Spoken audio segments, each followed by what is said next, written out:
네, 네, 네. 방학하고 나서 이제 오랜만에 레이기 살펴보는데요. 우리 수민 원장님 부부는 개강하고 왔잖아요. 우리가 그동안에 레이기를 16번을 살펴봤고요. 이제 오늘은 드디어 17장에 들어갑니다. 17장 특별히 이제 피에 관한 규례인데요. 한번 피에 관한 규례에 한번 살펴볼 텐데, 말씀 몇 구절 안 되거든요. 14절만 읽어보겠습니다. 14절만. 같이 한 목소리로 읽어볼게요. 시작. 모든 생물은 그 피가 생명과 일체라. 그러므로 내가 이스라엘 자손에게 이르기를 너희는 어떤 육체의 피든지 먹지 말라 하였나니 모든 육체의 생명은 그것의 피인즉 그 피를 먹는 모든 자는 끊어지리라. 아멘. 네. 이 14절 말씀에 보면 피 먹지 말아라. 피 먹으면 죽인다. 뭐 이제 쉽게 얘기하면 그런 말인데요. 그래서 예전에 이제 교회에서 이런 문화도 좀 있었죠. 이렇게 혹시 그런 교회에서 좀 문화를 겪어보신 분 계실지 모르겠는데 선짓국하고 순대 먹으면 안 된다. 왜냐하면 사실 오늘 본문을 문자 그대로 적용하면 사실 먹을 수 없거든요. 근데 혹시 선짓국이나 순대 안 드시는 분 있나요? 네. 주영이 찬영이 순대 좋아하잖아요. 그쵸? 네. 선짓국이 또 몸에도 좋습니다. 근데 저희 어머니도 기력 세하실 때 선짓국을 드시면 이렇게 기력이 많이 회복되더라고요. 철분도 많고 영양성분도 굉장히 많은데 문자 그대로 해석하면 사실 먹지 못하거든요. 자, 그럼 어떻게 봐야 되는가 한번 좀 보도록 할 텐데 레위기에서 17장에서는 여러 차례 피 먹지 마라라는 말씀을 하고요. 그냥 단순히 너네 먹으면 안 돼 정도가 아니라 너네 먹으면 죽어. 백성 중에서 끊어지리니 굉장히 세게 이야기하십니다. 물론 이제 지금은 예수님이 오셨기 때문에 이제 구약 율법을 그대로 지킬 필요가 없다라고 생각해서 자유롭다라고 말하지만 또 일각에서는 어떤 주장도 하냐면 사도행전 15장에 보면 그 예루살렘 공의회에서 결정을 내리잖아요. 이방인들에게 율법을 요구할 필요가 없다라고 하지만 나중에 뭘 덧붙이죠? 혹시 기억나세요? 사도행전 15장에 가면 이방인들에게 할례 안 해도 된다. 그러나 목매어 죽인 것과 음행과 피와 더러운 것은 안 된다. 그때 피가 들어가거든요. 그래서 그 말씀 때문에 거 봐라. 구약에서 그렇게 했고 예수님이 오셨지만 예루살렘 공의회에서 피 먹지 말라고 했으니까 여전히 우리는 피를 먹으면 안 된다라고 말을 이렇게 주장하는 분들도 있습니다. 일리가 있죠.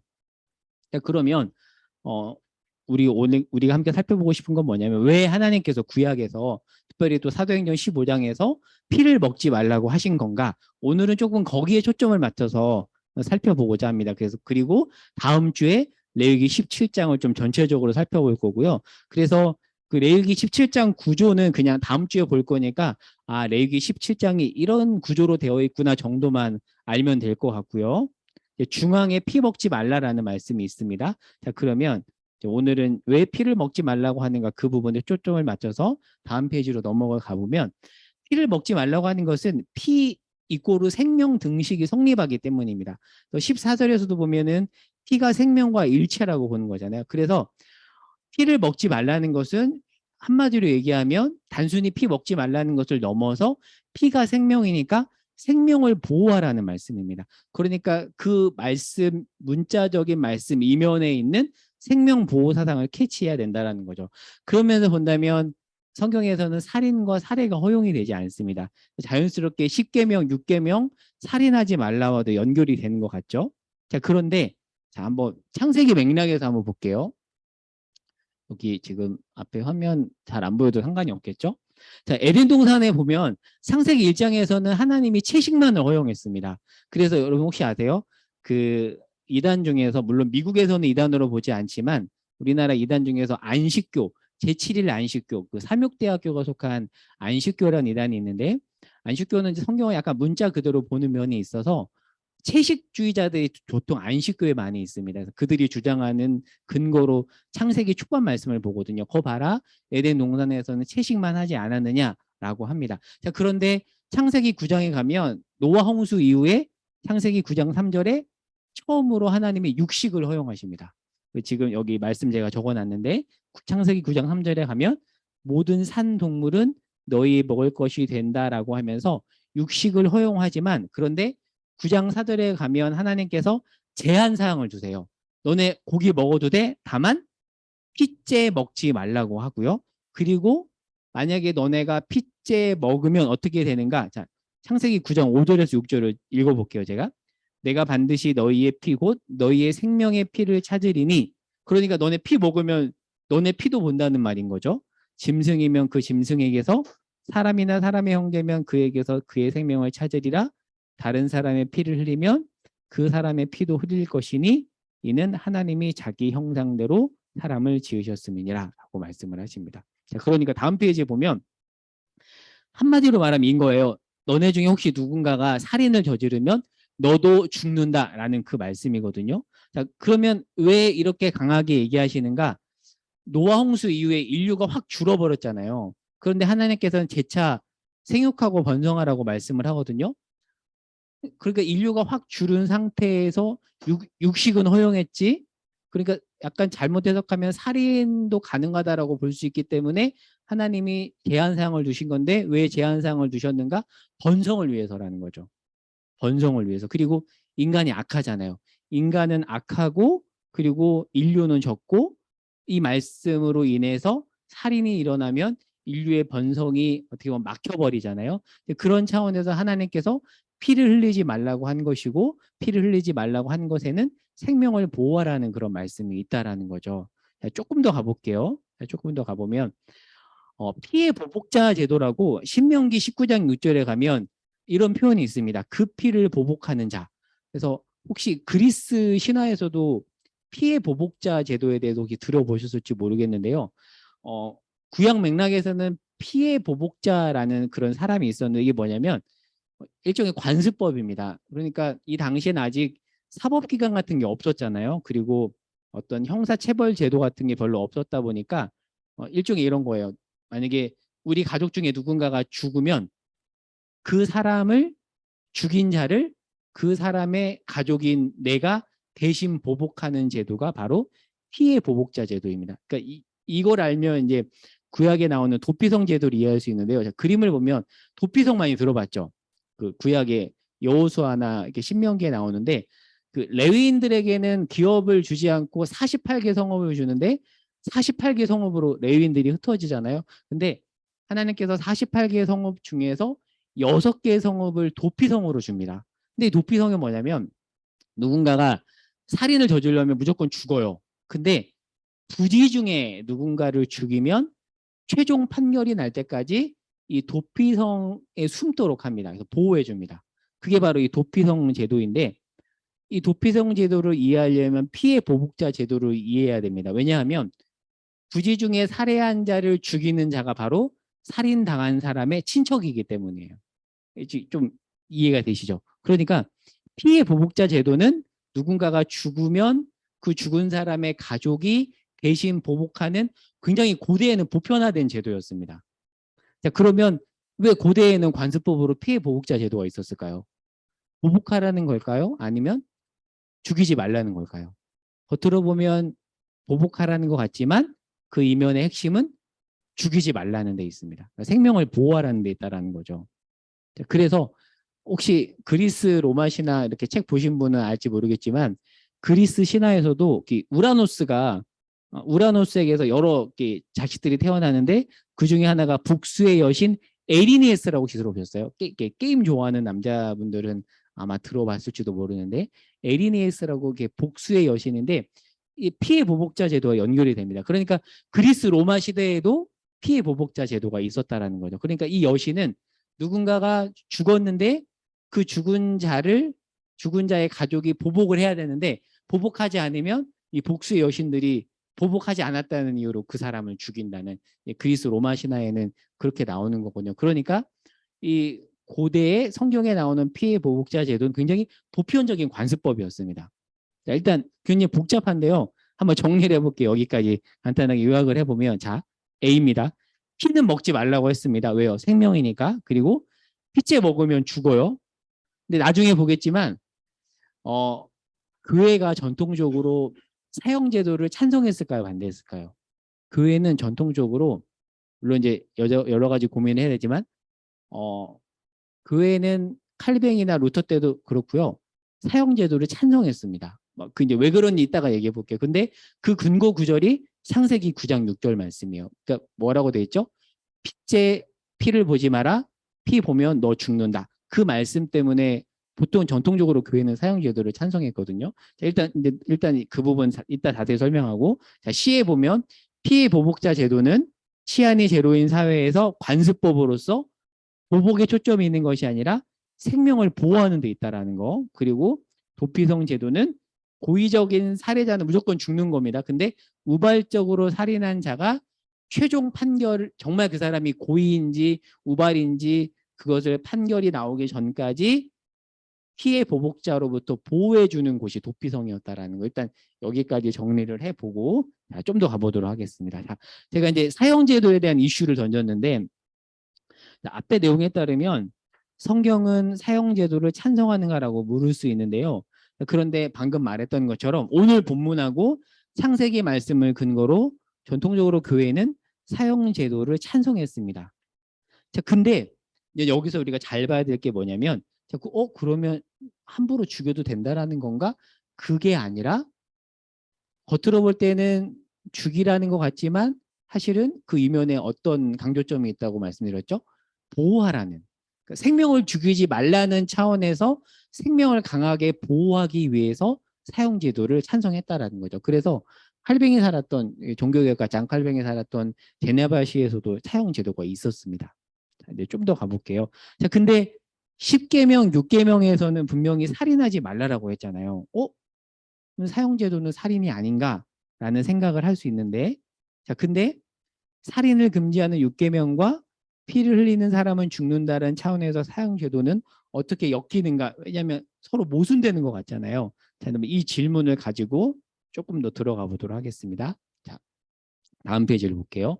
자, 창세기 9장 6절에서 다른 사람의 피를 흘리면 그 사람의 피도 흘리는데 그 이유에 대해서 뭐라고 말하냐면 이렇게 말하죠. 왜 피를 흘리면 안 되냐면 그 사람은 하나님의 형상이기 때문입니다. 그러니까 성경에 굉장히 중요한 인간관이 있는데 성경은 사람을 하나님의 형상이라고 말을 합니다. 하나님의 대리자죠. 이미지 오브 갓. 그러니까 사실 지금 우리 옆에 있는 사람 모두, 여기 자리에 있는 모두가 하나님의 형상인 거죠. 즉 창세기에서 말하는 살인 가해자 죽는다라는 말씀은 제가 이제 반복해서 이야기하죠. 죽이라에 초점이 있는 것이 아니라 죽이지 말라에 있어요. 그러니까 왜 사형제도가 있는가? 죽이지 말라라는 거죠.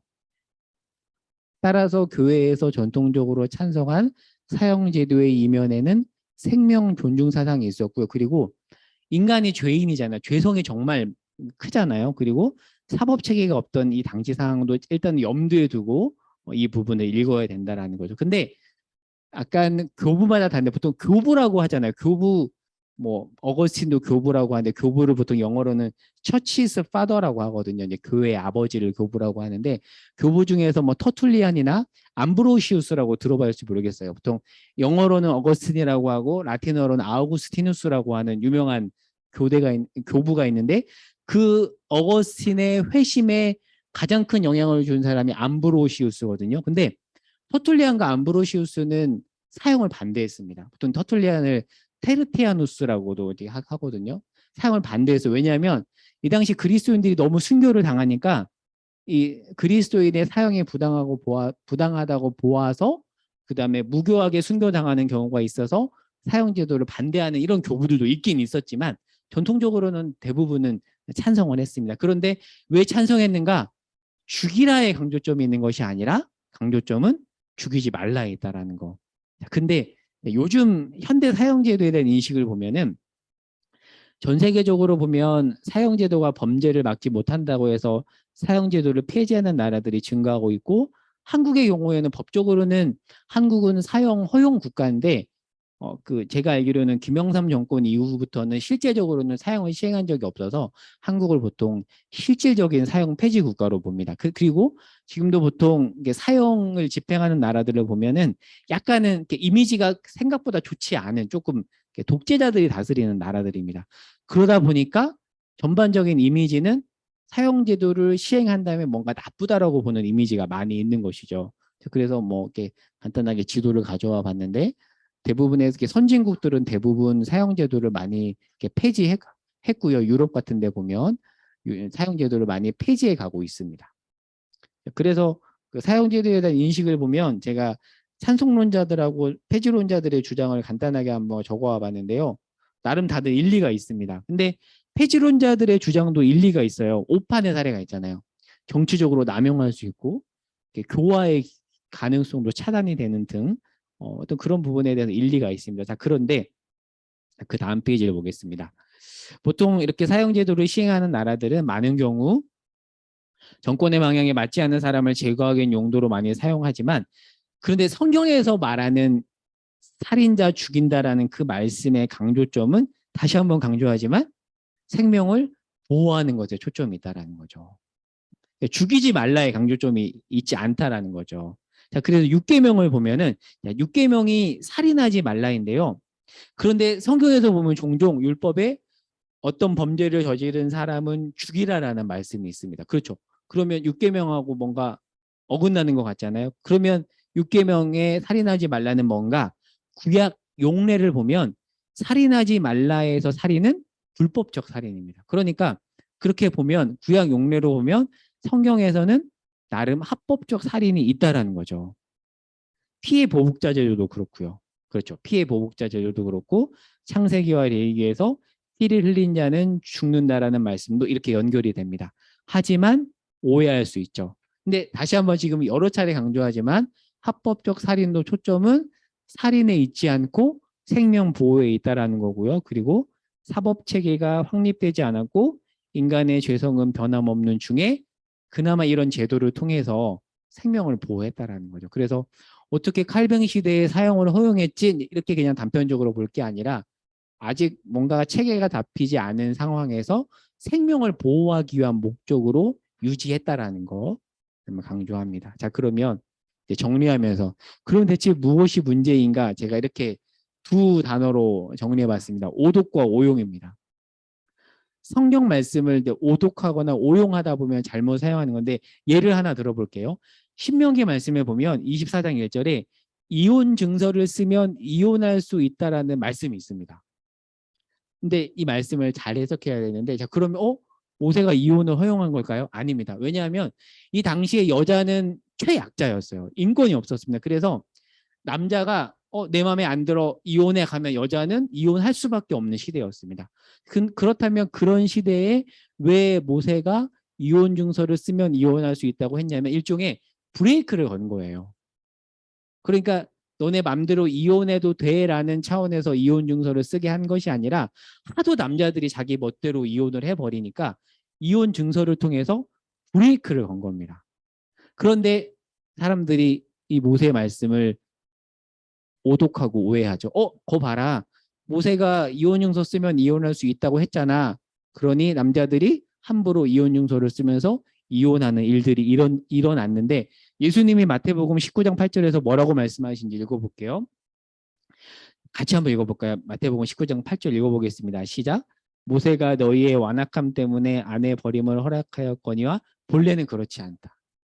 너네가 하도 악해서 오용을 하니까 내가 브레이크를 건 것이지 원래는 허용된 게 아니다라고 말씀하신다는 거죠. 예를 들면 이런 거죠. 성 같은 경우도 하나님이 우리에게 주신 고유한 선물이죠. 하지만 사람들이 어떻게 하죠? 그 하나님이 주신 선물을 오용하죠. 그러면 뭐가 문제일까요? 성의 문제일까요? 성을 사용하는 인간의 문제일까요? 당연히 후자입니다. 이런 말이 있어요. 제가 이걸 세익스피어가 한 말로 기억하는데 꽃 중 가장 아름다운 향기를 내는 백합이 썩으면 잡초보다 악취가 더 심하대요. 그러니까 하나님은 우리에게 정말 여러 가지 좋은 선물을 줬어요. 제도도 줬지만 근데 그 좋은 것을 우리가 악용했을 때 더 심한 문제가 발생한다라는 거죠. 그래서 하나님이 주신 좋은 도구나 제도가 누구의 손에 들려 있느냐에 따라서 최고의 도구가 될 수도 있는 반면에 최악의 도구도 될 수도 있다라는 거죠. 그래서 이제 정림의 적용입니다. 네, 정림의 적용인데요. 자, 모세가 이혼 융서를 쓰라고 한 것과 합법적 살인을 허용한 하나님의 의도는 뭘까요? 이혼 융서 쓰라고 한 것은 이혼하지 말라는 거예요. 그리고 합법적 살인을 허용한 것도 죽이지 말라는 겁니다. 생명을 보호하라는 거죠. 그런데 인간이 그것을 오용하고 자기 잘못을 정당화시키는 데 쓴다라는 거죠. 하나님은 사람뿐만 아니라 동물의 생명도 존중하십니다. 다음 주에 보겠지만 신명기에 보면 길 가다가 동물이 이렇게 넘어져 있으면 그 동물을 일으켜 세우라는 그런 말씀도 있고요. 그리고 이런 말씀도 있습니다. 신명기에 보면 이것도 다음 주 내용이긴 한데 이스라엘은 이렇게 사람들이 집 위에 지붕에서 일을 했어요. 여자들이. 근데 난간이 벽이 굉장히 낮았습니다. 그래서 한 이 정도밖에 되지 않아서 자칫 잘못하다가 이렇게 지붕 위에서 떨어져서 죽는 경우가 많았대요. 그러다 보니까 신명기 말씀에 보면 하나님이 어떤 규례를 하나 넣으시냐면 너네가 집을 지을 때 반드시 지붕 난간을 만들으라는 말씀을 하십니다. 그 정도로 하나님은 디테일하게 인간의 생명을 보호하시는 분이라는 거죠. 동물의 생명까지도 존중하십니다. 그래서 사형제도 찬송 구절로 인용되는 창세기 9장 6절도 다시 한번 강조하지만 강조점은 살리라에 있다라는 거죠. 근데 이제 문제는 그 자체의 말씀의 문제가 아니라 그 말씀을 오독하고 오용하는 우리에게 있다라는 거죠. 마지막 컷입니다. 네, 마지막 컷인데요. 구조와 방향이라는 개념인데 이거는 그 기독교 세계관 책 알버트 월터스의 창조 타락 구속이라는 책에 보면 나오는 개념 중에 한 개념인데요. 예를 들어서 우라늄은 하나님이 우리에게 주신 일종의 한 재료잖아요. 근데 그것을 잘 사용하면 좋게 쓸 수 있지만 잘못 사용하면 핵무기가 되죠. 그러면 그 책에서 어떤 질문을 던지냐면 구조의 문제인가 방향의 문제인가라는 그 질문을 해요. 그 알버트 월터스라는 사람이. 하나의 예로 성의 경우도 하나님이 주신 선물인데 성을 잘못 쓰는 거. 그러면 그게 성의 문제일까요? 성을 잘못 사용하는 방향의 문제일까요? 다른 말로 하면 구조의 문제일까요? 방향의 문제일까요? 당연히 방향의 문제라는 거죠. 근데 많은 경우 우리가 어떤 문제가 생기면 방향의 문제로 보지 않고 구조의 문제로 본다라는 거죠. 그래서 바른 기독교적인 태도는 구조를 포기하지 말고 방향을 잘 인도하는 겁니다. 자, 예를 들어서 카리스마적 은사가 있습니다. 어떤 사람이 은사가 정말 출중해요. 근데 그 은사를 함부로 쓰는 경우도 있죠. 그렇죠? 그러면 은사라는 구조의 문제일까요? 방향의 문제일까요? 방향의 문제이죠. 고린도 교회도 은사 때문에 문제가 생기지만 그것은 은사 자체의 문제가 아니라 은사를 잘못 사용한 사람의 문제라는 거죠. 그래서 하나님이 주신 것을 잘 사용하면 건강해지지만 잘못 사용하면 오히려 더 악취가 날 수 있다는 거죠. 그래서 성경이 말하는 제도를 잘못 사용하는 것도 구조의 문제가 아니라 방향의 문제라는 거 이렇게 말씀을 정리합니다. 그래서 굉장히 이렇게 좀 복잡한 내용인데 한번 이렇게 정리를 해봤고요. 자, 이제 속으로 나눈 질문을 제가 세 가지로 적어봤습니다. 그래서 첫 번째는 오늘 말씀을 통해서 한번 새롭게 알게 된 거나 깨닫게 된 점이 있다면 나누어 보시고요. 자, 그리고 두 번째는 자, 피를 먹지 말라고 한 성경 말씀 속에 담긴 의도가 무엇인가? 어떤 의미가 있는가? 그리고 세 번째가 좀 나눌 게 많을 것 같은데 하나님이 우리에게 주신 좋은 선물을 잘 사용한 예와 잘못 사용한 예는 무엇이 있는지 뭐 이렇게 한번 이 세 가지 중에서 한 두 가지 정도를 한번 나눠 보시면 좋을 것 같습니다. 오늘 제가 평소보다 굉장히 짧게 한 것 같아요. 네, 그래서 여기까지 하고 한번 그러면